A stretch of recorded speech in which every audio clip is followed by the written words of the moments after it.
Este es TN5 Matutino con Ramón Matute. Desde los estudios José Rafael Ferrari en el Centro de Noticias Televicentro. Buenos días, Honduras. Bienvenidos a la primera emisión informativa del país. Un total fracaso. Así han calificado los dueños del transporte urbano e interurbano del país la política contra la lucha al delito de extorsión en Honduras. En el momento que se ha extendido el estado de excepción para que la Policía Nacional y para que el apoyo de la Policía Militar vaya encaminado a combatir el delito de extorsión, surge la opinión de los transportistas esta mañana en el matutino diciendo: ha fracasado los operativos en el transporte público, en el transporte urbano e interurbano en la lucha contra el delito de extorsión. Tendremos los detalles aquí en TN5 Matutino y por qué opinan de esa manera los dueños del transporte urbano e interurbano del país. Antes, vamos directamente con nuestros patrulleros esta mañana. Y quiero saludar a mis compañeros en San Pedro Sula, Orlin Martínez, en La Ceiba, Naúm Monge, y en Tegucigalpa, Carlos Llanes. Comienzo con usted. Buenos días.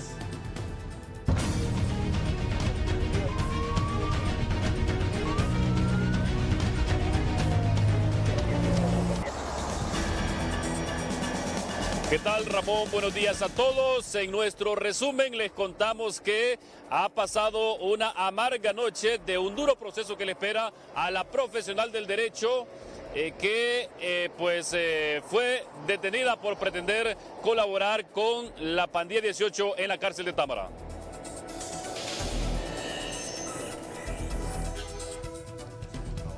En una celda del juzgado en materia de extorsión amaneció una abogada que fue arrestada por agentes de la Dirección Policial Antimaras, Pandillas y Crimen Organizado. Luego que se le descubriera, pretendía introducir cosas prohibidas al centro penal de Támara.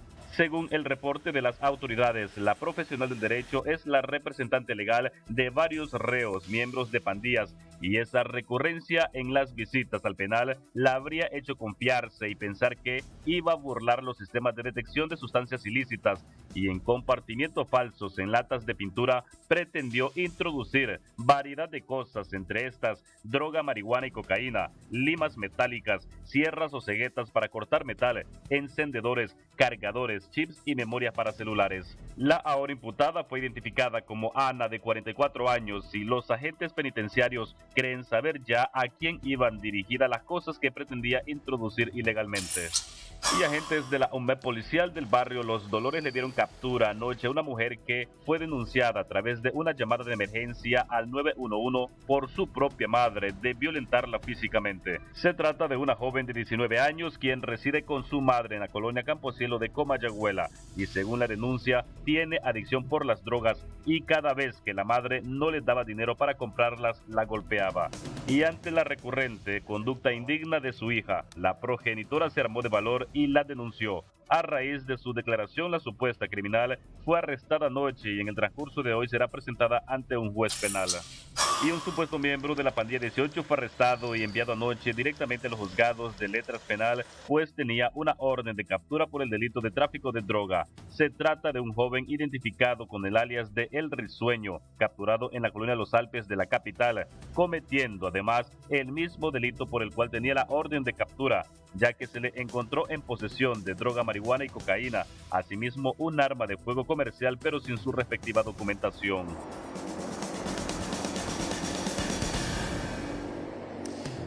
Ramón, regreso con usted al estudio mientras nos movilizamos para en próximo contacto volver con información de interés nacional. Gracias, Carlos. Vamos a San Pedro Sula. Orlin Martínez, con usted. Buenos días.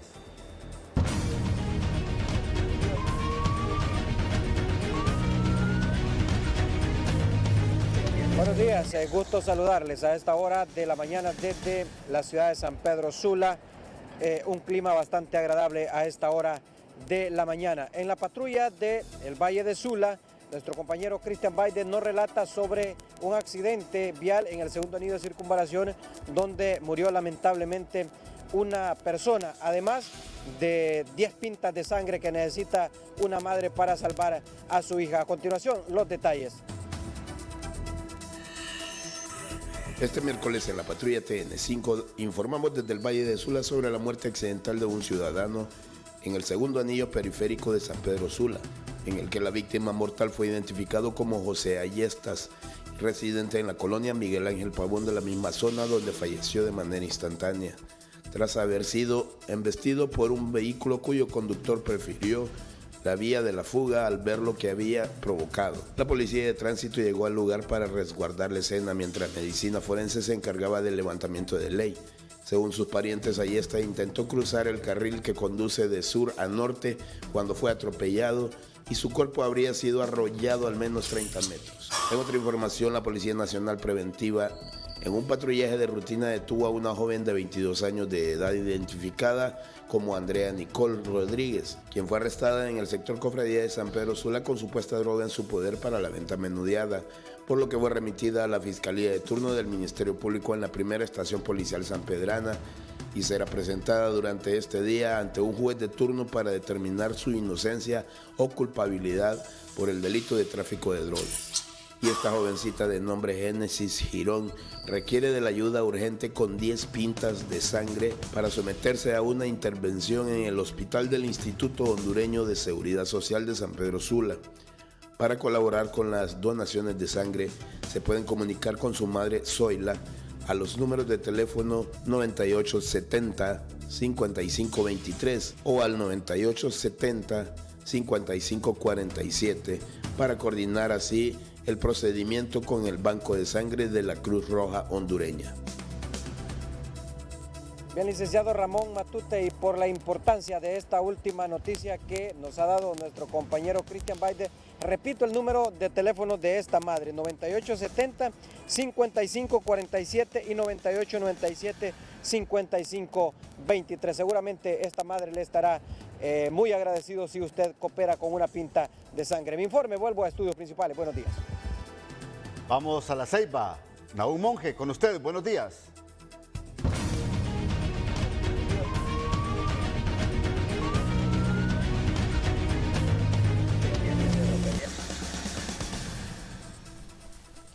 Gracias, Ramón Ricardo Matute, televidentes de TN5 Matutino. En el recorrido de la patrulla TN5, varias personas detenidas por diferentes delitos, así como importantes capacitaciones por parte de la DIPANCO en la ciudad Puerto de La Ceiba. Iniciamos la patrulla TN5 en La Ceiba Atlántida. La Policía Nacional Preventiva, a través del portavoz de turno, informa de capturas en las últimas horas. En las últimas 24 horas pues hemos tenido grandes logros. Uno de ellos pues se trata de una fémina de 25 años. Esta mujer pues fue detenida por suponer la responsable del delito de usurpación, pues según la orden de captura, ella ya había huido de la justicia desde el 14 de diciembre del 2021. Pues esta persona es originaria y residente del departamento de Lloro. Segunda detención, y se trata de un ciudadano del sexo masculino. Esta persona pues corresponde a la edad de 47 años, que es originario de Guanaja, Isla de la Bahía, y residente de la colonia Confite de La Ceiba. Esta persona pues fue detenida por suponer la responsable del delito de desobediencia. La Dirección Policial Antimaras, Pandillas y Crimen Organizado DIPANCO llevó a cabo una importante capacitación en temas referentes a las nuevas formas de hacer extorsión en Honduras por parte de las maras y pandillas. Dicha capacitación fue impartida por oficiales de la Agencia Anti-Extorsión y fue dirigida a miembros de la prensa de noticias. Hasta aquí la patrulla TN5. Buenos días.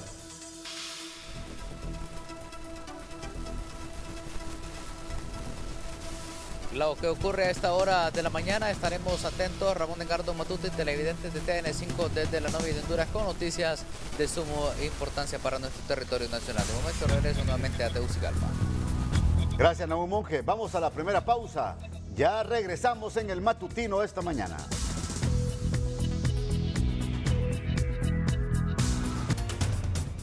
Somos TN5 Matutino, primeros con la noticia. Vamos con nuestros compañeros corresponsales en vivo esta mañana. Don Héctor Madrid, en Tocoa, departamento de Colón, nos informa esta mañana que una escuela taller en Trujillo capacita con oficios a jóvenes para que estos puedan ser integrados precisamente al sistema educativo público y también a las labores cotidianas. Don Héctor, con usted, buenos días.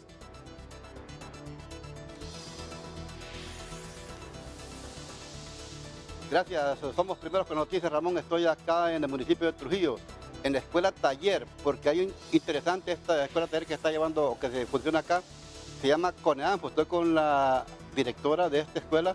¿Cómo funciona esto y cuál ha sido el resultado hasta este momento? Muy bien, buenos días. Mi nombre es Jessy Maradiaga, coordinadora de la Escuela Taller Trujillo. Sí, mire, nosotros pues somos una institución descentralizada del gobierno, el cual le da oportunidades a los muchachos que no tienen acceso a la educación formal, a que ellos puedan aprender un oficio. Ahora, ¿cuántos niños actualmente o jóvenes están preparándose acá en esta escuela? Bueno, ahorita estamos en un proceso de matrícula y tenemos la apertura de un taller que es electricidad fotovoltaica. Tenemos una matrícula de 16 jóvenes y pues estamos también en lo que es el proceso de captación para el taller de albañilería y el taller de técnico instalador de paredes y cielos prefabricados. ¿Ellos salen con algún diploma, con un título que salga? Sí, claro que sí, salen con certificados en el área, ¿verdad? Con una mano de obra calificada. ¿Y la enseñanza que se pinta acá, por parte de quién es? Es una formación técnica. Pues CONEANFO, que es la institución, tiene un convenio con la alcaldía municipal. El alcalde pues, Héctor Mendoza es el que apoya totalmente la escuela taller, entre otras instituciones. ¿Y cuándo se fundó y cuántos más o menos han graduado? La escuela taller Trujillo inició en el año 2021, en el mes de junio del año 2021. ¿Y han graduado más o menos? Un aproximado de 150 jóvenes.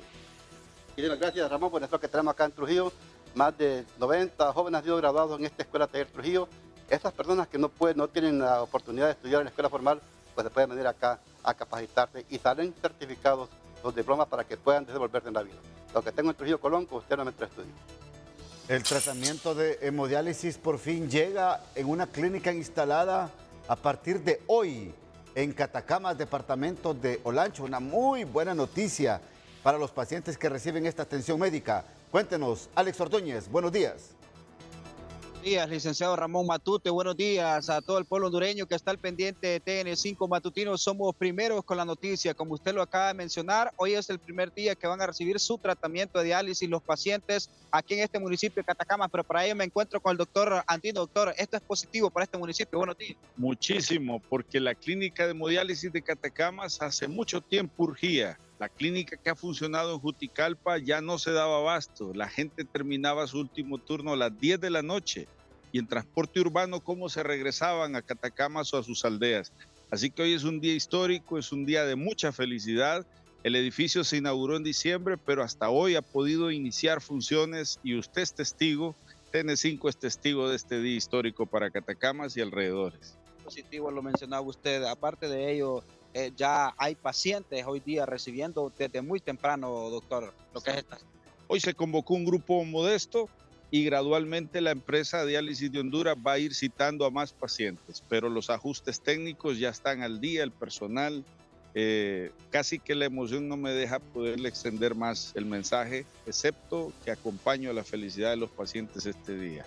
Ahora, doctor, mencionar también de que lo que está pasando aquí en Catacamas con esta clínica es algo importante que hace muchos años estaban necesitando. Sí, los pacientes tienen cerca de una década luchando por esto. Parece mentira. Un paciente luchando por su clínica. No sé en cuántos países del mundo sucederá eso. Más de 10 años. Y el Comité de Apoyo Ciudadano, que humildemente represento, tenemos unos 4 años de acompañarlos. Así que esto es fruto de muchas lágrimas de ellos, de mucho sufrimiento. Esto no debe repetirse en ningún municipio de Honduras. Por ley, las clínicas deben ir iniciándose en cada municipio donde aumenta la demanda. Los pacientes no deberían protestar e ir a las calles por esto. Gracias. Bueno, muchas gracias al doctor Carlos Andino, presidente del Comité de Apoyo. Ramón, lo más importante con esta nota positiva del departamento de Olancho, voy a retornar con usted a estudios principales. Somos primeros con la noticia. Buenos días. En Ciguatepeque arranca con éxito año educativo 2023. Omar Valenzuela, con usted. Buenos días. Buenos días, Ramón Edgardo Matute, y con una pues, matrícula más alta ha iniciado las clases el Instituto Dr. Genaro Muñoz Hernández. Escuchamos a su titular, el licenciado Melvin Adalí Martínez. Los alumnos están felices ya de estar en el aula y están felices de estar compartiendo, y experiencias como esta de hablar con Relly es algo maravilloso, porque Relly es una historia de éxito que viene desde abajo y que empezó acá en nuestro instituto. Él aquí hizo todo desde séptimo grado hasta que se graduó de bachiller. Subido la matrícula muchísimo. Nosotros tenemos unos casi 600 alumnos más que el año pasado, y siento que los padres, nosotros hicimos una promoción grande para que se matricularan alumnos, sobre todo de familias de escasos recursos, y por eso estamos insistiendo en una fuerte campaña de motivación al estudiantado, porque la mayor parte de estudiantes que hemos captado en primer ingreso son estudiantes de familias muy pobres, y entonces eso nos obliga a hacer una fuerte incidencia en el tema de la superación personal, de motivación para logros, para que nuestros estudiantes puedan ser gente de lucha, gente que se disponga a salir a caminar para transformar el mundo. Licenciado Melvin Adalí Martínez, con esta importante información. Con esto volvemos con ustedes, Ramón Edgardo Matute. Como siempre, somos primeros con la noticia. Gracias, don Omar Valenzuela. Pasamos a Danlí, el paraíso. Se preparan los danlidenses e invitan al pueblo hondureño y también al mundo al Festival del Puro y del Café, que inicia precisamente para potenciar esta economía, este rubro que genera mucho empleo en la zona. Vamos con usted, Jorge Ramírez. Cuéntenos, buenos días. Buenos días, licenciado Ramón Edgardo Matute. Primero con la noticia. Hemos visitado al empresario del tabaco, Héctor Valladares. Ramón, son de 15,000 a 16,000 empleos directos e indirectos, es la fuente de empleo aquí, es la fuente de empleo que prácticamente sustenta a muchas familias acá en la zona oriental del país, el rubro del tabaco. El próximo 4 de marzo se llevará a cabo, este es el segundo festival, Magno Festival. Aquí se organizan todas las tabacaleras, aquí se organizan todos los organizadores del café, del rubro del café también. Es muy importante esto, Ramón, y en TN5 lógicamente lo colocamos en un gran escenario. Así que Héctor Valladares ha hablado con nosotros. Sí, el 4 de marzo estará el Festival del Puro y el Café, que es con productores de café y productores de tabaco aquí en la zona oriental. Sí, esto organizado por Óscar Valladares. En sí es por todas las empresas de tabaco, igual por varias cooperativas y café por la parte del café, sector café. Bueno, esto es importante, Héctor, impulsar, ya que nosotros somos productores de tabaco y café. Así es, y lo que genera la economía en lo que es del departamento, pues en la mayor parte es café y tabaco. ¿Habrá premios ese día? ¿Qué va a caracterizar ese 4 de marzo? Bueno, la verdad es tratar de demostrarle al consumidor, a las autoridades, a todas las personas que la industria del tabaco es una empresa importante, es una industria importante. Bueno, así que todo el mundo está completamente invitado y nosotros aquí en Televicentro tendremos una gran proyección, Ramón, para ese día, 4 de marzo, el segundo festival, el gran festival del tabaco y del café. Ramón Matute, vuelvo con usted a los estudios de TN5 Matutinos si no hay consultas. Bien, gracias Jorge Ramírez. Claro que sí. La zona oriental del país se caracteriza por producir café, puros y granos básicos, principalmente maíz. Qué bueno que están preparados para este segundo festival del puro y del café en la zona oriental de nuestro país. Un total fracaso. Así califican los dueños del transporte urbano e interurbano del país la política de lucha anti-extorsión implementada por el gobierno en estos últimos meses. Es más, aseguran que este delito ha llegado a lugares inimaginables, donde jamás se pensó que iban a hacer cobros de extorsión las maras y pandillas y otros grupos en el territorio nacional. Los transportistas esta mañana cuestionan el hecho que las cámaras del 911, del 911, siguen sin operar en la capital de la República y otras ciudades importantes del país. Dicen que esto propicia el delito y otras actividades delictivas. Wilmer Cruz, dirigente del transporte, esta mañana platica con la periodista Daniela Mejía. Buenos días, Daniela.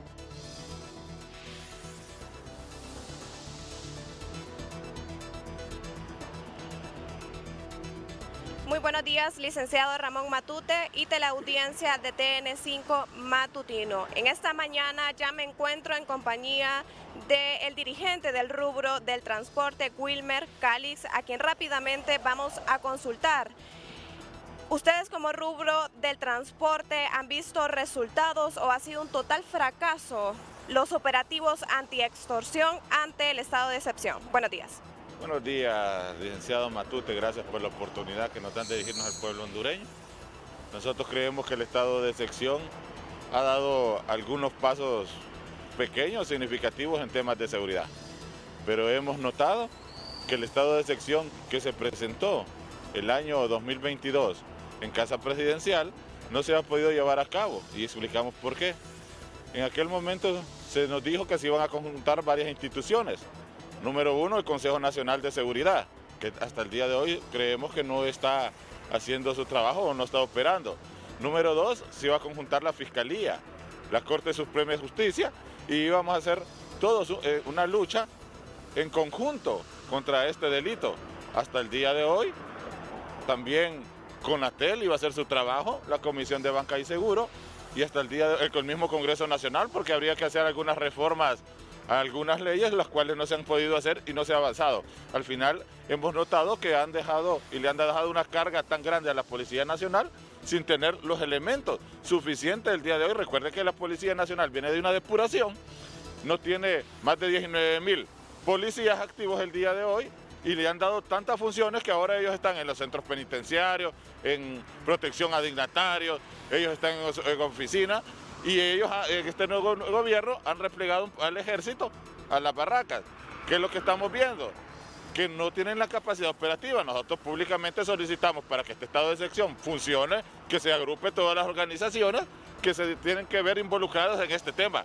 Y algo muy importante, el Consejo Nacional de Seguridad debe estar activado para que él es el ente que da la seguridad y regula y da las directrices de la seguridad del país. Es por eso que el día de hoy no vamos a ver los resultados que todo el pueblo espera o el sector transporte espera, porque no hay, no se le ha dado todas las armas, todo el colmillo, todo el brazo fuerte a este programa de seguridad. Entonces creemos que lo más importante el día de hoy, ahora que se extendió el estado de excepción por 45 días, si no estoy mal, es que se empiece a actuar con todas estas instituciones en una mesa de trabajo y dirigir y todo jalar hacia el mismo lugar como lo está haciendo la Policía Nacional y el Ejército. Y también solicitamos públicamente que mientras tanto se fortalezca la policía con más elementos, que saquemos a esos militares que están ganando sueldos en la barraca para que mejore la seguridad. Usted pudo ver un cambio que ahorita en enero tuvimos un tope en el sector transporte que hubieron casi 14 fallecidos a nivel nacional.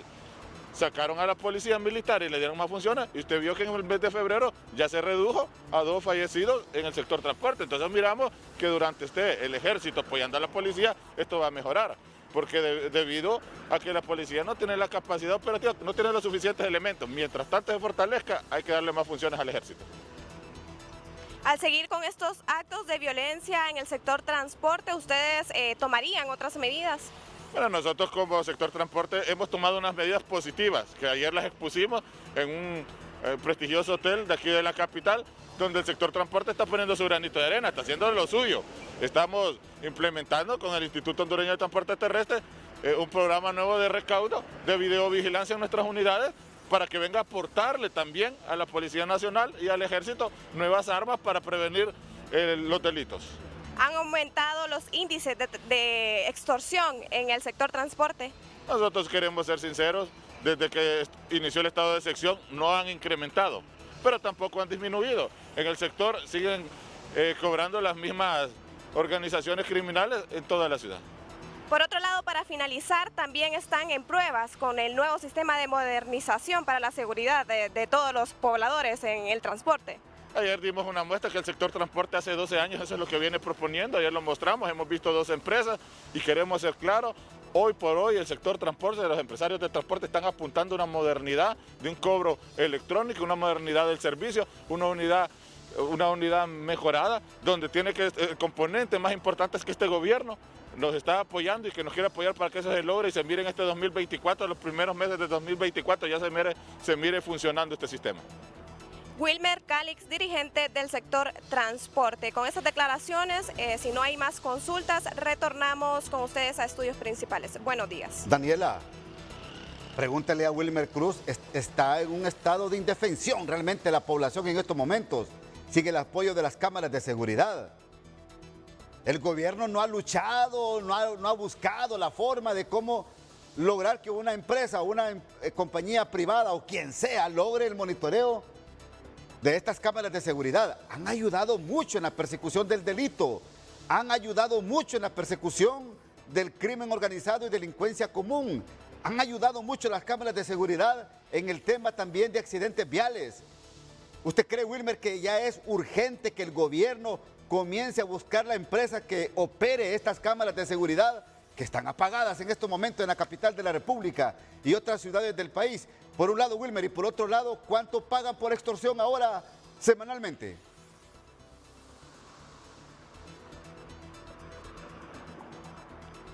Bueno, licenciado, muy importante lo que usted acaba de mencionar. Nosotros creemos que todo lo que sea que venga a darle armas o fortalecer a la Policía Nacional y al Ejército en el tema de combatir la delincuencia es muy importante. Hoy por hoy también somos del pensamiento que las cámaras de seguridad deben de estar funcionando, pero también somos claros, pues tienen que estar funcionando o por la misma empresa o por otra, pero al final miramos que hay unos negocios en el tema de seguridad de que tantos millones se pagan con la historia de prevenir la delincuencia y tampoco no se combate, tampoco hay que ser correctos, porque al final todo eso de nuestros impuestos lo estamos pagando, pero las cámaras de seguridad deben de funcionar el día de hoy.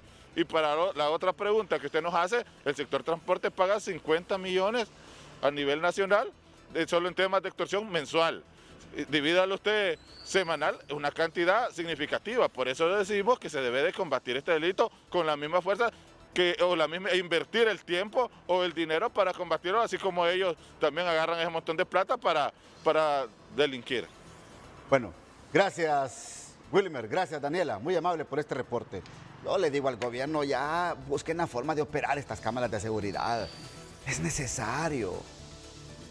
Si la empresa anterior de repente cobraba muy alto o muy elevado el costo, pues busquen otra. Si es que aquí lo que queremos es dar seguridad al pueblo. Esas cámaras de seguridad ayudaban mucho en la persecución del delito en varias ciudades del país. Más noticias de último minuto esta mañana en el Matutino.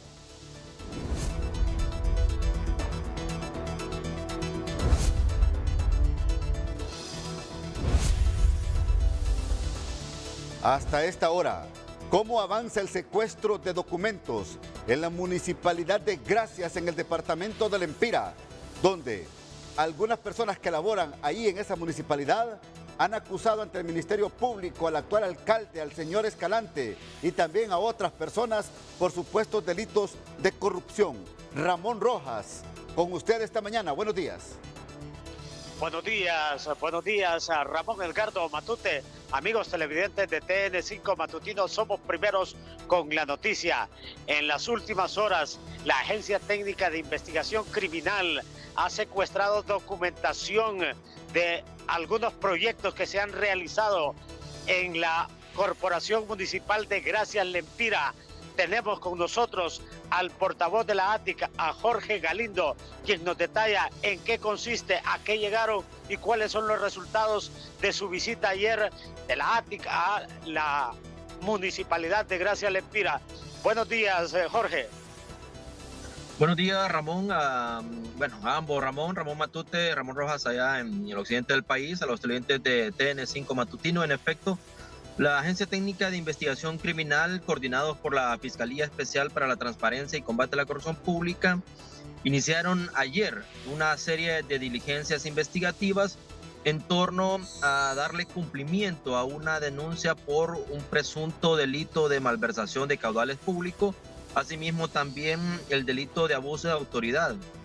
¿Quiénes son los investigados? Bueno, en este caso la investigación es en contra de algunos funcionarios de la municipalidad del municipio de Gracias, el departamento del Empira, donde se ha determinado mediante esta denuncia que en la ejecución de un proyecto, específicamente en la instalación de semáforos en toda la ciudad, se ha sobrevalorado este proyecto, por lo cual desde ayer comenzaron estas diligencias. Destacar, Ramón, que continúan hoy e incluso también podrían extenderse hasta este próximo jueves o viernes, porque se tendrá que revisar todo este proceso de licitación, la adjudicación que se dio por parte de la municipalidad a las empresas o a la empresa que en este caso instaló este proyecto, si se finalizó este proyecto o no, o sea, es decir, si se completó la totalidad del mismo. Y de igual forma también los montos, se van a revisar los montos para ver efectivamente si hubo sobrevaloración del mismo, entre otras líneas de investigación, toma de declaraciones también que se van a evacuar por parte del equipo fiscal y de agentes. ¿La llegada de la ATIC obedece a la denuncia o a solicitud de alguna persona en particular? Sí, una denuncia, Ramón, que se le está dando trámite mediante esta diligencia. Ya anteriormente se habían ido a dejar oficios de solicitud de información por parte de la Agencia Técnica de Investigación Criminal. Hoy en situ, bueno, de esta semana, para ponerlo en contexto, desde ayer comenzaron ya estas diligencias ahí propiamente en la sede de la Municipalidad de Gracias. Se están requiriendo información pertinente, en este caso al expediente que se está investigando. Hoy a partir de la 1 de la tarde comparecen al menos 7 personas, entiendo yo, a declarar, unos como testigos y otra persona como imputado. Es correcto, a partir de este día comienza una ronda de toma de declaraciones. Esto le servirá al Ministerio Público para descartar o confirmar algunas tesis en el caso de las imputaciones que se están efectuando en este momento por parte del Ministerio Público, es decir, en relación a estos 2 delitos que se están investigando y que precisamente para ellos se están efectuando toda esta ronda de declaraciones, también de solicitud de información, entre otras diligencias, inspecciones que se van a hacer también en los puntos donde se han instalado estos proyectos, así como la ejecución de otras obras. Para concluir, Jorge, ¿cuánto tiempo se puede extender esta investigación? Recuerde, Ramón, que en estas investigaciones se necesita efectuar distintas diligencias. Las primeras o las preliminares son las que se están evacuando o que se comenzaron a evacuar a partir de ayer. Sin embargo, a partir de ahora hay otras diligencias que pueden irse sumando a este expediente, asimismo también algunas pericias técnicas científicas que son importantes para poder tener una prueba sustentada en caso de encontrarse algún indicio de responsabilidad penal de alguno de los funcionarios municipales de aquella zona. Bien, muchas gracias a Jorge Galindo, el portavoz de la Agencia Técnica de Investigación Criminal, con los detalles sobre el secuestro de documentos que se realizó ayer en la Municipalidad de Gracia Lempira. Lo que será hoy la audiencia o la declaración de testigos y de una persona imputada en esta supuesta malversación de caudales públicos y abuso de autoridad en ese sector del occidente del país, específicamente en la Municipalidad de Gracias. Con este informe, Ramón Edgardo Matute, amigos televidentes de TN5 Matutino, yo retorno con usted a la capital de la República. Buenos días. Bien, gracias Ramón Rojas y gracias también a Galindo, portavoz de la ATIC, hablando en el matutino esta mañana. Mire cómo son las cosas de la vida. No sé, hay cosas que son, o es pura coincidencia, pero hay una escuela en el departamento de Intibucá que lleva el nombre de la presidenta Xiomara Castro y no comienzan las clases porque está abandonada desde hace 2 años este centro educativo en el departamento de Intibucá. 12 años, me están corrigiendo acá, gracias producción. 12 años en completo abandono la escuela Xiomara Castro.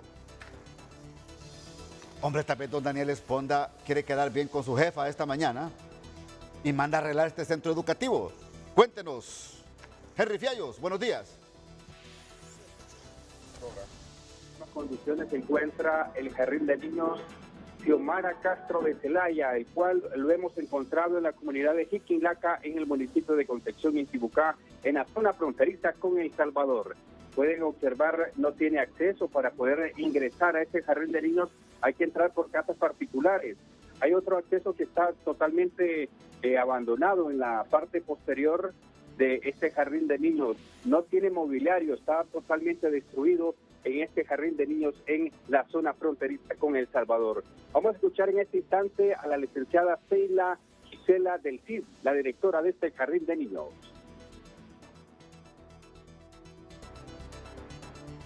Ustedes pueden apreciar, ¿verdad?, que pues nuestro centro está careciendo de muchas cosas.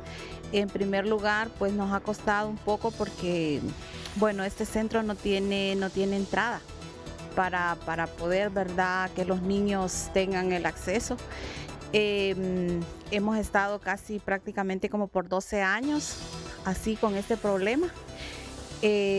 Pero bueno, ya tenemos más o menos, ¿verdad?, una solución, pero nos gustaría, ¿verdad?, que nos hagan el arreglo de una calle que verdaderamente pues los niños puedan caminar como ellos se lo merecen. Bueno, hemos escuchado a la licenciada Sheila Gisela del CID hablando sobre las pésimas condiciones que tiene este jardín de niños.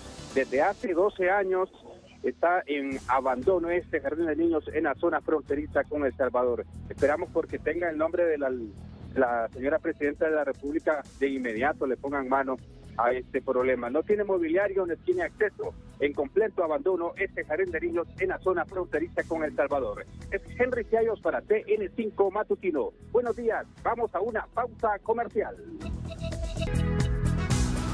Mucha atención a lo que opina esta mañana en TN5 Matutino el secretario de Transparencia y de Lucha contra la Corrupción, doctor Edmundo Orellana Mercado, también ex fiscal general del Ministerio Público.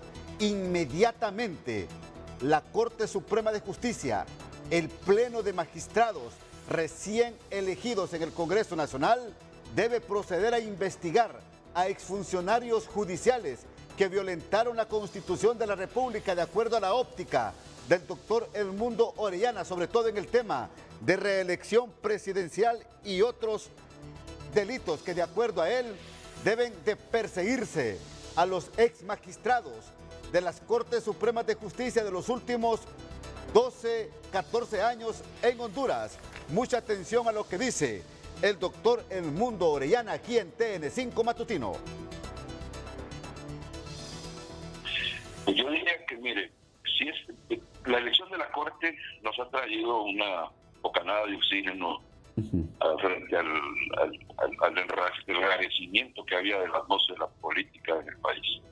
Pero ahora lo que corresponde es que la ciudadanía le exija a la Corte que actúe en consecuencia, que responda a las necesidades de esos reclamos que el pueblo tiene.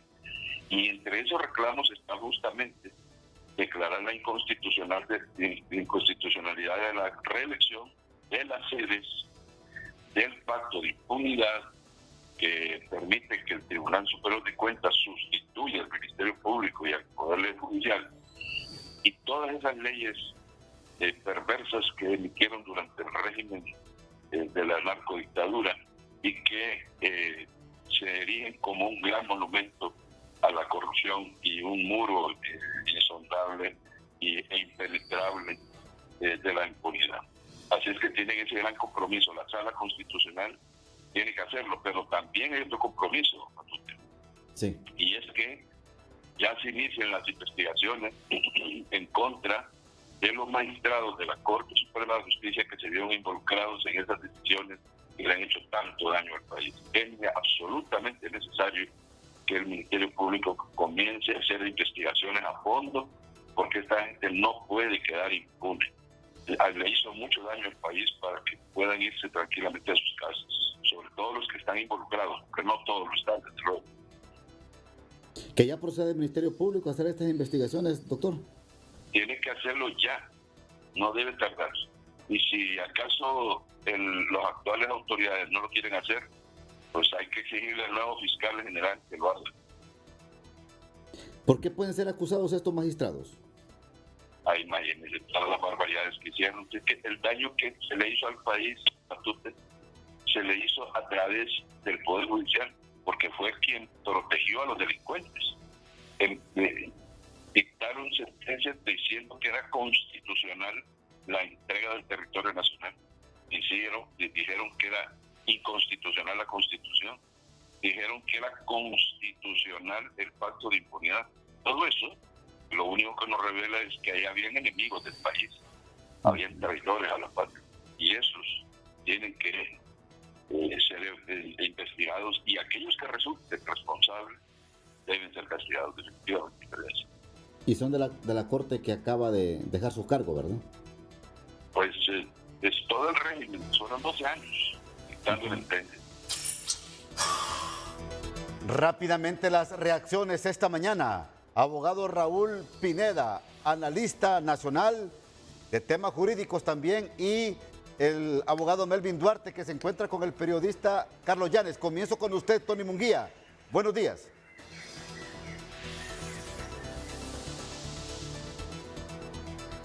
Buenos días, Ramón. Así es, esta mañana nos acompaña el abogado Raúl Pineda. Rápidamente le consultamos sobre esas aristas que ya ha manifestado el abogado Mundo Orellana. ¿Qué opinión merece? Un gusto tenerlo para TN5 Matutino.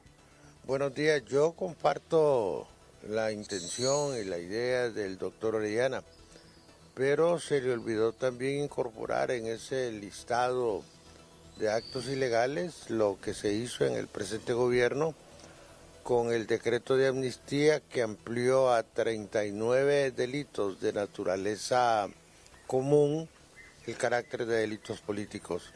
Cuando se van a emprender ese tipo de acciones, para que estén legitimadas deben tener la característica de ser objetivas y generales. De otra manera se convierten en una persecución política justificada o no. Es decir, lo último que usted ha manifestado, una persecución política en contra de un determinado partido político y no verdaderamente lo que se tiene que perseguir, abogado. Yo creo que se abusó dramáticamente en el gobierno recién pasado de las facultades legislativas y siento que deben rendir cuentas de este tipo de acciones, pero eso tiene que ser general. Lo que se hizo al inicio del gobierno, convirtiendo en delitos políticos, delitos comunes, y generando también una dosis ofensiva de impunidad, debe ser objeto de investigación. Y reitero, de investigación, no necesariamente de condena, debe marcarse dentro del modelo del debido proceso. Si no se respeta el debido proceso y no se hace una acción de carácter universal para todos los que participaron en acciones contrarias a la ley, en acciones metajurídicas, sean de un gobierno o del actual gobierno, entonces estaríamos actuando con un sesgo político que no le conviene a la gobernabilidad democrática.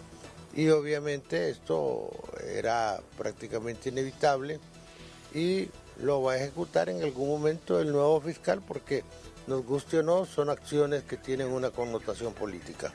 Bien, le pedimos que se quede aquí con nosotros, abogado Raúl Pineda, porque tenemos otro tema que abordar en los próximos minutos. Mientras tanto, regreso con usted, Ramón. Así es, que se mantenga con nosotros porque hay otro tema que abordar con el abogado Raúl Pineda. La reacción del abogado Melvin Duarte sobre este tema que propone el exfiscal Edmundo Orellana. Carlos Llanes.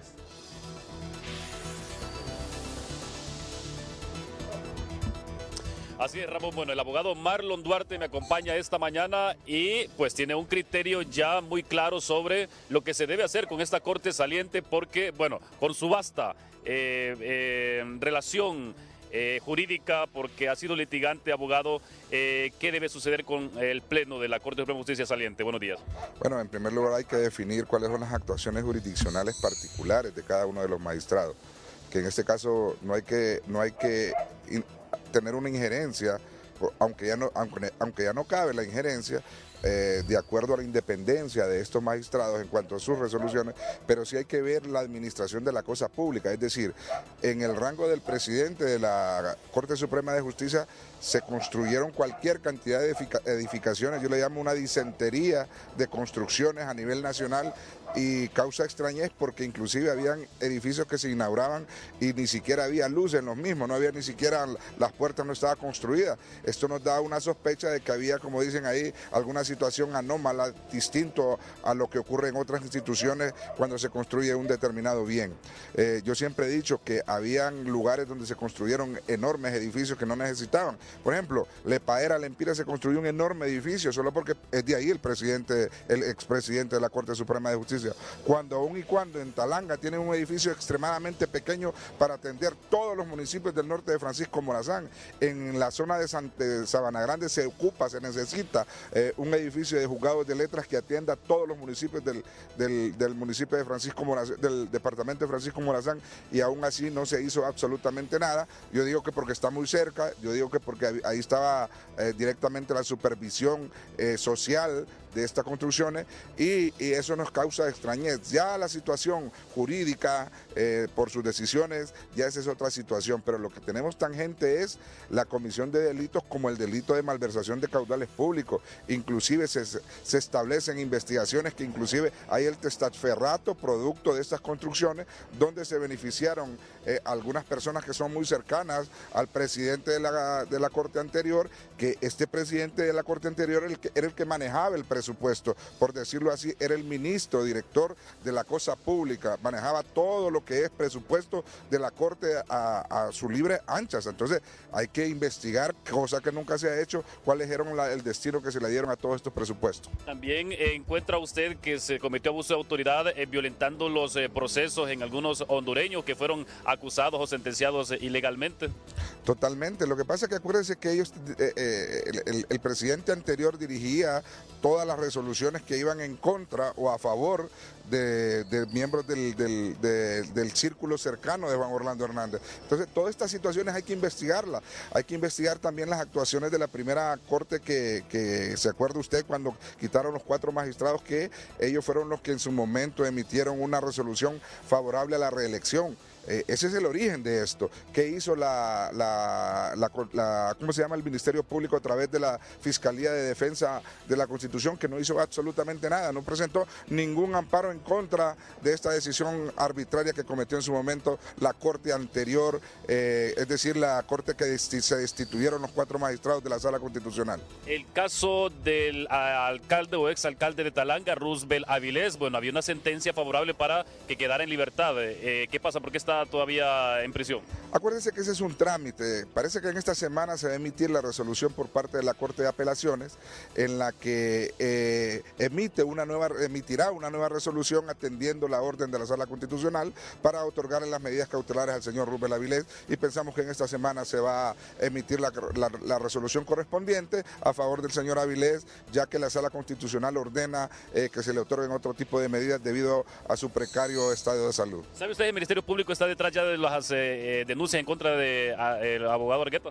Bueno, esperemos que sí, que la Fiscalía contra la Corrupción, la UFERCO, esté revisando los presupuestos y todos esos edificios. Me imagino que ellos ya tienen una investigación o siquiera ya llegaron al lugar donde se están funcionando estos juzgados, y que fácilmente hay que ver la afluencia de usuarios en esas zonas y si era necesario invertir en esos lugares donde no era mucha la carga procesal. Y yo le vuelvo a repetir, en el caso de Lepaera, 20 kilómetros está gracias Lempiras, y cómo vamos a tener un juzgado de letras, un juzgado tan grande en un lugar que no necesitaba, poniéndolos estos en precario, ya que este presupuesto se pudo destinar en otras ciudades como Tegucigalpa, como San Pedro Sula, como La Ceiba, donde existe alto flujo de usuarios y que no se pueden atender porque es demasiada la carga que existe en esos departamentos. Perfecto, muchísimas gracias. El abogado Marlon Duarte participando esta mañana para TN5 Matutino. Ramón, con usted. Gracias, Carlos. Sí, que en este caso del exalcalde de Talanga, si un juez ya ya resolvió que tiene que defenderse en libertad, mi pregunta es ¿por qué sigue preso? Bueno, yo creo que ha de pasar como le pasa al señor Avilés, Roosevelt Avilés, le ha de pasar a muchos presos que todavía guardan prisión cuando hay medidas cautelares sustitutivas a la prisión preventiva para que se puedan defender en libertad. Y en este caso ya le resolvieron a él, pero no ha actuado. Pero dice su abogado que esta semana se se va a resolver. Espero que en el caso del señor exalcalde de Talanga y también en otros casos se agilice la aplicación de la justicia. Bien, vuelvo con usted, Tony Munguía. Pregúntele al abogado Raúl Pineda Alvarado si es necesario hacer reforma constitucional para que pueda llegar al país la Sisi. Si es así, entonces estaríamos esperando que se aprueben en esta legislatura las reformas y que se ratifiquen en la tercera legislatura, que es en enero del 2024. Esto atrasaría llegada de Sisi y se estaría prácticamente violentando el memorándum de entendimiento firmado entre uno y el gobierno de Honduras. Por favor.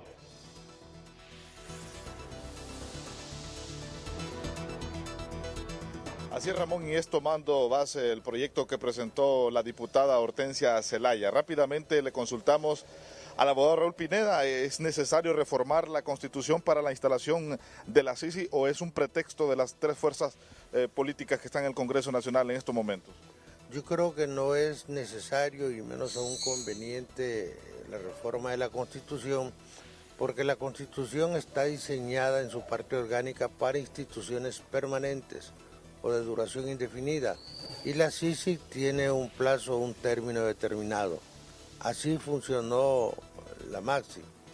Por otra parte, hay que considerar que no se está creando un nuevo Ministerio Público, sino que se está creando una institución que viene en base a un tratado que está por encima de las leyes, pero jerárquicamente debajo de la Constitución. Yo creo que esto sería un gravísimo error y que no es necesario.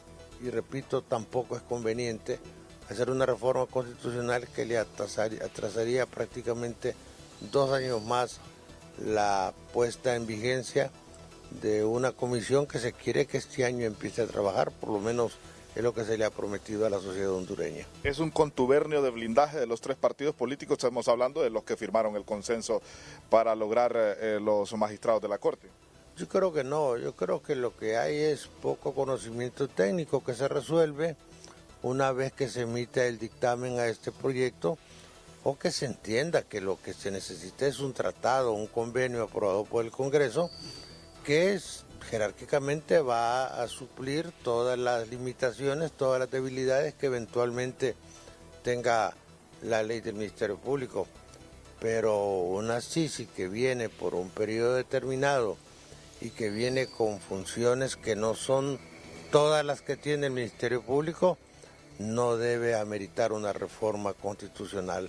Esto sería como consecuencia la limitación en el periodo en que debe entrar en funcionamiento la Sisi, que prácticamente con ese criterio entraría a funcionar en el último año del presente gobierno, desconociendo una promesa de campaña que hizo la actual presidenta. Bien, muchísimas gracias. Oiga bien, el último año prácticamente cuando ya estamos en campaña política. Vámonos a una pausa comercial, venimos con más información aquí en el Matutino. Un populoso refrán dice que el tiempo perdido hasta los santos lo lloran, y el personal de salud está ya tiempo llorando para que les paguen un reajuste salarial prometido por el gobierno anterior y este. Vamos con usted, Vanessa Lanza, platica con personal de salud.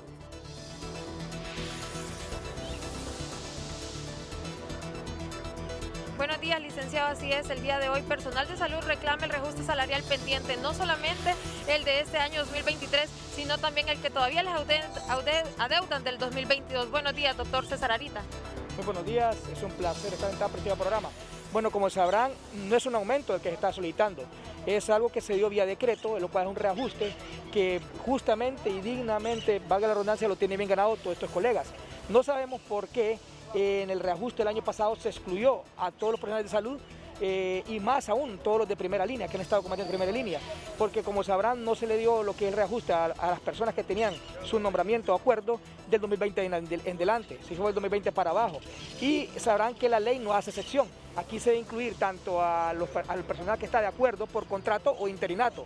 Y como lo digo y lo reitero, este personal, no solo médicos, hay también licenciadas que han elaborado arduamente y han expuesto sus vidas y también mucho más durante esta pandemia. Y se nos hace raro que raramente que del personal de primera línea que ha estado en la pandemia, nadie tuvo reajuste. Son aproximadamente 3.000 doctores los que están en esta situación. ¿Esperan una resolución por parte de las autoridades, doctor? Claro, se espera se llegue a llegar a un consenso y que se nos pueda pagar lo que se nos adeudaba, tanto el reajuste del año pasado y también el de este año. Perfecto, gracias doctor César Arita. Con esta denuncia, con este llamado hacia las autoridades de salud, nosotros retornamos a los estudios de TN5 Matutino. Buenos días. Gracias, Vanessa. Nota de cierre en el Matutino con Nahum Monge de La Ceiba. Amigo y amiga, que pase usted un feliz día.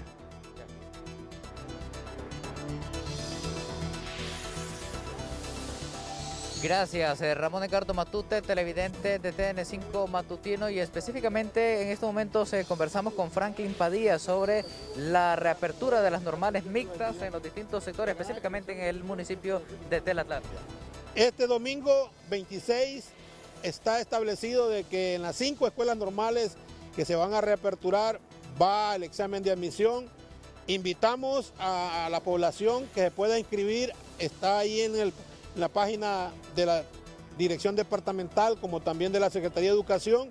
Entonces este domingo la excursión, la visita, el paseo académico va a ser en la Escuela Normal de Tela y va a haber una comisión especial aplicando el examen donde van a salir los mejores calificados para poder entrar en 2 secciones de 35 alumnos cada sección, estudiar lo que es la educación, la formación de docentes en lo que significa educación bilingüe.